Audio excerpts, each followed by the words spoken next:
सभी साथियों को शरद पूर्णिमा की ढेरों शुभकामनाएं। शरद पूर्णिमा की पूजा माता लक्ष्मी, भगवान श्री कृष्ण और चंद्रदेव की कृपा पाने के लिए की जाती है।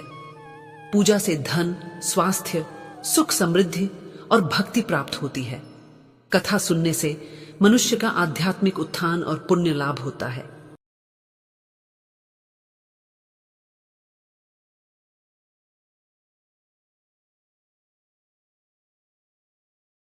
इसलिए इस दिन पूजा व्रत करनी चाहिए और कथा अवश्य सुननी चाहिए। शास्त्रों में कहा गया है, जो भक्त कथा को श्रद्धा से सुनता है उसे वही फल मिलता है जो कठिन पूजा पाठ, व्रत और उपवास से मिलता है। तो आओ साथियों, कथा को मन से सुनो। यह केवल सुनना नहीं है, यह तो एक जीवंत आध्यात्मिक अनुभव है। अब प्रारंभ करते हैं शरद पूर्णिमा व्रत की यह दिव्य कथा। बहुत समय पहले की बात है, एक ऐसे घर की जहां की छतें भले ही खपरेल की थीं, लेकिन उस घर का आंगन श्रद्धा और प्रेम की मजबूत नींवों पर टिका था। उस घर में रहते थे बाबा धीरज लाल। धीरज लाल नाम ही नहीं, उनका व्यक्तित्व भी धैर्य और लालित्य का संगम था। और थी उनकी बिटिया श्रेया। श्रेया जिसकी दुनिया शुरू भी बाबा से होती थी और खत्म भी बाबा पर। हर साल का इंतजार होता था शरद पूर्णिमा का, वह रात जब प्रकृति अपनी समस्त सुंदरता को चरम पर पहुंचा देती है और चंद्रमा 16 कलाओं से परिपूर्ण होकर धरती पर अमृत की वर्षा करता है। बाबा धीरज लाल के लिए यह महज एक त्योहार नहीं था, यह जीवन का सार था। आंगन को गाय के गोबर से लेपकर शुद्ध किया जाता था। मां सुमित्रा देवी रसोई में जुट जाती थी। दूध धीरे धीरे आंच पर चढ़ाया जाता था। उसमें केसर के चंद रेशे, इलायची का पाउडर और सूखे मेवों का मिश्रण पड़ता था। यह दूध घंटों उबलता, गाढ़ा होता जाता और जब तैयार होता तो उसे खीर नहीं, अमृत कहा जाता था। फिर आता था सबसे पवित्र क्षण, एक सुंदर कलात्मक पीतल का कलश जिसे बाबा ने वर्षों पहले अपनी दादी से पाया था। उसमें यह गारा अमृत भरा जाता था। बिटिया, बाबा आवाज लगाते, जल्दी आ, आज श्रीहरि पधारेंगे। श्रेया भागती हुई आती। वह देखती बाबा कितनी श्रद्धा से उस कलश को आंगन के ठीक बीचों बीच तुलसी के पौधे के पास रखते थे। बाबा, इसे यहीं क्यों रखते हो? श्रेया ने बचपन में एक बार पूछा था। बाबा ने प्रेम से उसके सिर पर हाथ फेरा था। वह स्पर्श इतना हल्का होता था जैसे चंद्रमा की किरणें छू रही हों। मेरी बिटिया, बाबा कहते, उनकी आवाज में जैसे वेदों की मिठास घुली हो। आज की रात साक्षात लक्ष्मी मैया और श्री हरि विष्णु इस धरती पर उतरते हैं। वे हर घर का अवलोकन करते हैं। वे देखते हैं कि किस घर में प्रेम है, किस घर में श्रद्धा और संतोष है। और जिस घर में उन्हें यह तीनों दिखते हैं ना, वहां वे रुक जाते हैं। श्रेया आंखें बड़ी करके सुनती। और यह दूध का कलश? बाबा की आंखों में एक दिव्य चमक आ जाती। यह दूध का कलश, इसे आज रात चांदनी में रहने देंगे। मैया लक्ष्मी इस कलश को अपनी दिव्य ऊर्जा से भर देंगी। इस दूध को पीने से साल भर आरोग्य मिलेगा। और सुनो बिटिया, सबसे जरूरी बात, बाबा झुककर फुसफुसाते, जिस घर में प्रेम व श्रद्धा हो वहां सुख समृद्धि रुकती नहीं। श्रेया उस रात नींद में भी चांदनी की शीतलता महसूस करती। सुबह होते ही वह सबसे पहले कलश के पास जाती। बाबा स्वयं चम्मच से एक बूंद दूध उसे छकाते। वह स्वाद, वह पवित्रता श्रेया की आत्मा में उतर जाती थी। वर्ष गुजरते गए, श्रेया बड़ी होती गई, लेकिन यह परंपरा उसके जीवन की धुरी रही। यह महज एक रस्म नहीं थी, यह बाबा का प्रेम, उनकी शिक्षा थी। यह विश्वास था कि चाहे दुनिया में कुछ भी हो जाए, यदि तुम अपने मन को शुद्ध रखोगे तो देवत्व तुम्हारे आंगन में स्वयं उतर आएगा। फिर वह वर्ष आया जिसने उस घर की सारी रोशनी फीकी कर दी। शरद पूर्णिमा आने में अभी 10 दिन बाकी थे और बाबा धीरज लाल अचानक बिस्तर पकड़ लिए थे। पहले खांसी आई, फिर बुखार ने उन्हें जकड़ लिया और अब तो वे इतना कमजोर हो गए थे कि खाट से उठ भी नहीं पाते थे। घर में सन्नाटा था। मां सुमित्रा पूजा पाठ में लगी थीं। उनके चेहरे पर चिंता की गहरी लकीरें थीं। मंत्रों की आवाज अब पहले जैसी शांत और आत्मविश्वास भरी नहीं थी। उसमें एक डर, एक प्रार्थना का क्रंदन छिपा था। श्रेया अब जवान हो चुकी थी, पर बाबा के सामने वह आज भी वही छोटी बिटिया थी। वह बाबा के पास बैठी रहती, उनका हाथ थामे रहती। वह हाथ जो हर साल कलश को रखने से पहले इतने प्रेम से उसके सिर पर फेरा जाता था, आज ताप से तप रहा था। बाबा, आपको कैसा लग रहा है? श्रेया धीरे से पूछती। बाबा बस हौले से मुस्कुरा पाते। उनकी आंखें अब उस चांदनी जैसी पवित्र पर थकी हुई थीं। इस बार शरद पूर्णिमा आ गई। बाहर आकाश में चंद्रमा अपनी पूरी भव्यता के साथ चमक रहा था। शायद इतना स्वच्छ और उज्जवल चंद्रमा पहले कभी नहीं निकला था, लेकिन घर के भीतर अंधेरा था। मां ने इस बार खीर बनाने की हिम्मत नहीं की थी। उन्हें डर था कि कहीं बाबा की आखिरी रात ना हो। उन्होंने बस सादा दूध गर्म किया, शायद रस्म पूरी करने के लिए। मां, श्रेया ने डबडबाई आंखों से कहा, कलश कलश नहीं रखेंगे? मां सुमित्रा की आंखें भर आईं। क्या फायदा बेटी, घर में सुख नहीं, शांति नहीं। आज तो बस यही लग रहा है कि कहीं लक्ष्मी मैया के बजाय यमराज घर के द्वार पर न खड़े हों। सुमित्रा देवी की बात श्रेया के कलेजे में तीर की तरह चुभ गई। यमराज? नहीं, बाबा ने हमेशा सिखाया था कि प्रेम और श्रद्धा से बड़ा कोई कवच नहीं। नहीं मां। श्रेया खड़ी हो गई। उसकी आवाज में एक अजीब सी दृढ़ता थी। बाबा ने सिखाया है, हर रात, हर संकट में हम अपनी आस्था को नहीं छोड़ सकते। बाबा ने कहा था, जहां प्रेम होता है वहीं लक्ष्मी जी रुकती हैं, और इस घर में बाबा का असीम प्रेम है। मां ने उसे रोकने की कोशिश नहीं की। उन्हें लगा शायद इस रस्म को पूरा करने से श्रेया का मन हल्का हो जाएगा। श्रेया ने स्वयं आंगन साफ किया। उसने पीतल का वही पुराना कलश उठाया, उसमें गर्म दूध भरा। उसके हाथ कांप रहे थे। यह पहली बार था जब बाबा बिना उसे पकड़े, बिना मंत्र परे कलश रखवा रहे थे। वह कलश लेकर बाबा के कमरे में गई। बाबा बेहोशी की हालत में थे। उनका शरीर ठंडा पड़ रहा था। बाबा, उसने कलश को उनके बिस्तर के पास छूते हुए कहा, देखिए, मैंने कलश रख दिया है, चांदनी इसे भर रही होगी। उस रात श्रेया ने बाबा के पैर दबाना शुरू किया और उसका मन टूटकर बिखरने लगा। आंगन में शीतल चांदनी छाई थी, पर श्रेया के मन में भट्टी जल रही थी। बाबा का हर श्वास जैसे उनके जीवन की डोर को कम कर रहा था। श्रेया उठकर बाहर आंगन में आई। उसने कलश को देखा, शीतल दूध, चमकता हुआ चांद, लेकिन उसके अंदर वह सुख समृद्धि कहां थी जिसकी बात बाबा करते थे। क्या इस बार लक्ष्मी मैया ने हमारे घर को छोड़ दिया है? क्या हमारी श्रद्धा कमजोर पड़ गई? क्या प्रेम ही सब कुछ नहीं होता? दर्द और निराशा ने उसे घेर लिया। वह घुटनों के बल चांदनी में बैठ गई। उसने अपने हाथ जोड़े, और यह प्रार्थना किसी मंत्र जैसी नहीं थी। यह एक बेटी का रोदन था जो सीधे अपनी मां से शिकायत कर रही थी।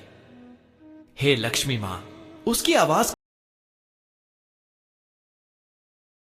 कांप रही थी, जैसे आंसुओं से भीगी हुई हो।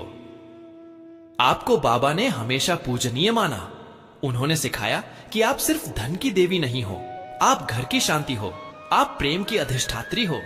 हमने हमेशा श्रद्धा रखी। कहां है वो सुख समृद्धि? कहां है वो अमृत?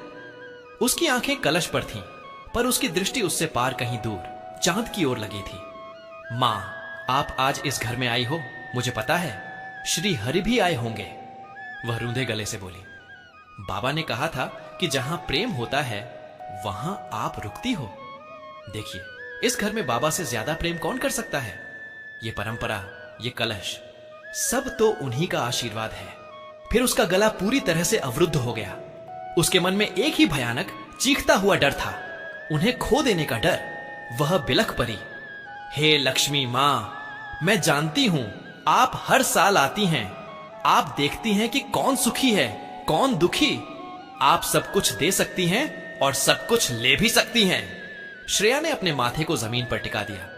उसके आंसू ठंडी धरती को भिगो रहे थे। मां, मैं आपसे विनती करती हूं, मैं आपसे भीख मांगती हूं। आप सारा धन ले लेना, ये चांदनी ले लेना, ये अमृत कलश भी ले लेना। इस घर की सारी सुख समृद्धि ले जाना।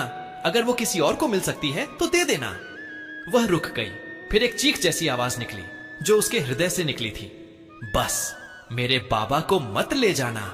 हाय रे, मेरे बाबा को मत ले जाना, वे मेरे ईश्वर हैं। मां, उन्हें मत ले जाना। मैं उनके बिना कैसे रहूंगी? अगर आप उन्हें ले गईं, तो मैं यह पूजा कभी नहीं करूंगी। फिर कौन सिखाएगा कि श्रद्धा क्या होती है? मुझे मेरा बाबा चाहिए, मुझे मेरा बाबा चाहिए। लक्ष्मी माँ, मेरी प्रार्थना सुन लो। ओ मेरी मैया। वह वहीं पर रोती रही। कब तक उसे पता नहीं। उसके सिर पर चांदनी की किरणें पड़ रही थीं, पर उसके हृदय में घनघोर अमावस्या थी। थककर भावनाओं के बोझ तले वह वहीं आंगन में सो गई, कलश के पास। रात का अंतिम प्रहर था। चांदनी अब थोड़ी मध्यम पड़ रही थी, पर उसकी शीतलता और भी गहरी थी। श्रेया ने स्वप्न देखा। स्वप्न नहीं, वह साक्षात एक दिव्य दर्शन था। आंगन की पूरी हवा अचानक चंदन और पारिजात के फूलों की सुगंध से भर गई। श्रेया ने देखा, जहां दूध का कलश रखा था, वहां अब एक दैवीय प्रकाश पुंज बन गया था। उस प्रकाश से दो सुंदर तेजोमय आकृतियां बाहर निकली। प्रथम आकृति शांत नीले वर्ण की, पीतांबर धारण किए हुए, हाथ में शंख और चक्र लिए हुए। ये थे जगत पालक श्री हरिविष्णु। और दूसरी आकृति कंचन वर्णी, जिनके मुख पर अनंत वात्सल्य और सौम्यता थी। कमल के आसन पर विराजमान, जिनके एक हाथ से स्वर्ण मुद्राओं की वर्षा हो रही थी, ये थी माता लक्ष्मी। श्रेया उठकर बैठ गई। वह भयभीत नहीं थी, बल्कि विस्मय और श्रद्धा से भरी थी। लक्ष्मी मां ने श्रेया की ओर देखा। उनकी आंखों में वह सारा दर्द था जो श्रेया ने महसूस किया था। बिटिया। माता लक्ष्मी की आवाज इतनी मधुर थी जैसे वीणा की झंकार हो। तुम्हारे अश्रुओं ने हमारे हृदय तक को भिगो दिया है। तुमने अपनी सारी संपत्ति, सारा सुख, यहां तक कि समृद्धि भी त्यागने को कह दिया, सिर्फ अपने बाबा के लिए। श्रेया निशब्द उन्हें निहारे जा रही थी। श्रीहरि मंद मंद मुस्कुराए। बेटी, यही प्रेम तो सबसे बड़ी समृद्धि है। हम धरती पर धन या भौतिक सुख देखने नहीं आते। हम तो उस प्रेम को देखने आते हैं जो निस्वार्थ है, जो सेवा भाव से भरा है। तुम्हारा बाबा धीरज लाल वर्षों से इसी प्रेम की पूजा कर रहा था। श्रेया के होंठ हिले। फिर बाबा, बाबा क्यों? माता लक्ष्मी ने स्नेह से उसे रोका। तुम्हें लगता है कि हम तुम्हारे बाबा को तुमसे छीन रहे हैं। नहीं मेरी बिटिया, तुम्हारे बाबा का समय पूर्ण हुआ है और उन्होंने अपना जीवन पूर्णता से जिया है। उन्होंने तुम्हें वह सबसे बड़ा धन दिया है जो दुनिया में कोई नहीं दे सकता। क्या दिया है मां? श्रेया ने टूटी हुई आवाज में पूछा। श्रद्धा बिटिया, श्रीहरि ने उत्तर दिया। तुम्हारा बाबा अब इस संसार की बंधन मुक्त यात्रा पर निकल रहे हैं, लेकिन जान लो, तुम्हारे बाबा का आशीर्वाद अमर है। लक्ष्मी मां ने आगे बढ़कर उस दूध के कलश को छुआ। कलश से हल्की सुनहरी आभा निकलने लगी। जब तुमने रोते हुए कहा कि अगर हमने तुम्हारे बाबा को लिया तो तुम यह पूजा नहीं करोगी, तब हमारी आत्मा तक हिल गई थी, लक्ष्मी मां ने कहा। परंतु तुम्हारे बाबा ने तुम्हें सिखाया है कि पूजा किसी व्यक्ति के लिए नहीं होती, वह तो प्रेम की अभिव्यक्ति होती है। श्रीहरि ने गंभीर शांत स्वर में कहा, बेटी, हम तुम्हें वचन देते हैं, आज से यह कलश मात्र दूध का पात्र नहीं रहा। यह तुम्हारी और तुम्हारे बाबा के प्रेम का प्रतीक है। यह अमर आशीर्वाद है। सुनो, माता लक्ष्मी का अंतिम वाक्य था जो गहरी आश्वस्ति से भरा था। जब भी तुम यह पूजा इसी श्रद्धा और इसी प्रेम से करोगी, हम तुम्हारे घर के आंगन में तुम्हारे बाबा के आशीर्वाद के रूप में उपस्थित रहेंगे। यह घर कभी भी प्रेम और समृद्धि से खाली नहीं होगा। तुम्हारा प्रेम ही हमारा निवास है। वह दिव्य प्रकाश धीरे धीरे मध्यम हो गया। चंदन की सुगंध धीमी हो गई। श्रेया की आंख खुली। सुबह होने वाली थी। पूरब में हल्की लालिमा छा गई थी। वह हाँफ रही थी। यह स्वप्न था या सत्य? उसने तुरंत उठकर बाबा के कमरे की ओर दौड़ लगाई। मां सुमित्रा पहले से ही वहां थी। उनके चेहरे पर गहन शांति थी, हालांकि उनकी आंखें सूजी हुई थीं। श्रेया ने देखा, बाबा धीरज लाल का शरीर अब शांत था। उनके चेहरे पर वही दिव्य मुस्कान थी जो वह हर शरद पूर्णिमा को कलश रखते समय धारण करते थे। बाबा अब इस नश्वर संसार से मुक्त हो चुके थे। श्रेया को रोना नहीं आया। उसे लगा जैसे बाबा अपने ही कहे शब्दों को सत्य कर गए हैं। वह अब बंधन मुक्त हो गए हैं। श्रेया ने मां को कसकर गले लगा लिया। मां, बाबा गए नहीं हैं, वे अमर हो गए हैं। मां सुमित्रा ने आश्चर्य से देखा। श्रेया ने आंगन में जाकर कलश उठाया। दूध ठंडा और गाढ़ा हो चुका था। वह पवित्र अमृत जो अब बाबा का आशीर्वाद बन चुका था। मां, प्रसाद लो, बाबा ने कहा। जहां प्रेम है वहां सुख समृद्धि रुकती नहीं। वर्ष गुजर गए, 10 वर्ष, 20 वर्ष। शरद पूर्णिमा फिर आई और फिर आई। श्रेया अब घर की मुखिया थी। वह अब स्वयं एक मां थी। उसके बच्चे बड़े हो रहे थे। हर साल शरद पूर्णिमा की रात श्रेया ठीक उसी श्रद्धा और प्रेम से पूजा की तैयारी करती जैसा बाबा ने सिखाया था। आज भी वह पीतल का कलश आंगन में रखा है। उसके आंगन में अब टाइल्स लग चुके हैं, पर उस जगह जहां बाबा कलश रखते थे वहां आज भी वह तुलसी का पौधा और मिट्टी का चौका है। श्रेया ने अपनी बेटी को बुलाया। उसका नाम भी बाबा ने बचपन में ही सुझाया था, श्रद्धा। श्रद्धा ने खीर के कलश को देखा। उसकी आंखों में वही मासूमियत थी जो कभी श्रेया की आंखों में होती थी। मां, आज की रात क्या खास है? श्रद्धा ने पूछा। श्रेया मुस्कुराई। उसके चेहरे पर हल्की झुर्रियां थीं, पर उसके आंखों की चमक वैसी ही थी जैसी उस रात थी जब लक्ष्मी मां ने उसे दर्शन दिए थे। श्रेया ने अपनी बेटी का हाथ पकड़ा और उसे लेकर उसी जगह बैठी जहां वह वर्षों पहले रोई थी। बिटिया। श्रेया की आवाज में बाबा की मिठास और मां का स्नेह घुला हुआ था। आज की रात आकाश से अमृत बरसता है, पर यह अमृत सिर्फ चांदनी में नहीं होता। उसने अपनी आंखें बंद की। उसे आज भी वह स्वप्न याद था, उस रात का दर्द याद था, और सबसे ज्यादा याद था बाबा का अविचल प्रेम। आज की रात हमारे बाबा का आशीर्वाद साक्षात श्री हरि और माता लक्ष्मी के रूप में हमारे घर में उतरता है। श्रेया ने वही कथा सुनाई जो उसके जीवन की सबसे बड़ी पूंजी थी। कैसे उसने बाबा को खोने के डर से सब कुछ त्यागने को कह दिया था, और कैसे स्वयं देवों ने आकर उसे समझा दिया कि सबसे बड़ा धन, सबसे बड़ी समृद्धि वह प्रेम है जो हम अपनों को देते हैं। तुम्हारे परदादा कहते थे।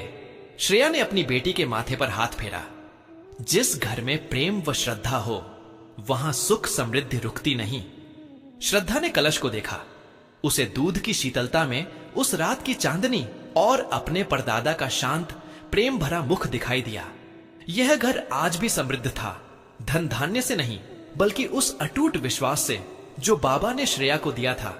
श्रेया आज जानती थी बाबा कहीं नहीं गए थे।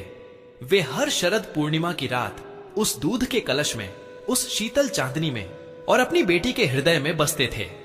और जब भी रात गहरी होती और चांदनी अपने चरम पर पहुंचती, श्रेया को लगता जैसे उस आंगन में पीतल के कलश के पास श्री हरि और माता लक्ष्मी आज भी खड़े हैं, और वे मुस्कुराकर कह रहे हैं, बेटी, तुम्हारे बाबा का आशीर्वाद अमर है।